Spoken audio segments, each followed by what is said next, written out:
કચ્છના અંજારમાં એક હત્યાનો બનાવ સામે આવ્યો છે અને હત્યાનો બનાવ બનતાની સાથે જ પોલીસ બેડામાં ચકચાર મચી ગઈ છે। અંજારમાં મહિલા એએસઆઈની હત્યા થઈ હોવાની વિગતો અત્યારે સામે આવી રહી છે। સાથે સાથે 26 વર્ષીય મહિલા એએસઆઈ અરુણાબેનની હત્યા કરવામાં આવી હોવાના સમાચાર અત્યારે મળી રહ્યા છે।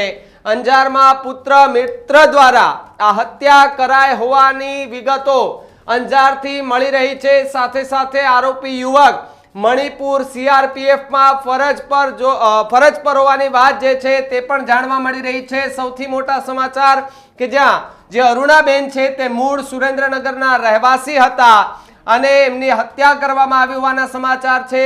અંજાર પોલીસ છે તે ઘટના સ્થળે પહોંચી છે, તપાસ અત્યારે હાથ ધરી છે અને સાથે સાથે જે મહિલા એએસઆઈની હત્યાથી પોલીસ બેડામાં પણ ખળભળાટ મચી ગયો છે। મહત્વના સમાચાર કે જ્યાં અંજારમાં જે મહિલા એએસઆઈ છે એની હત્યાથી ખળભળાટ મચી ગયો છે।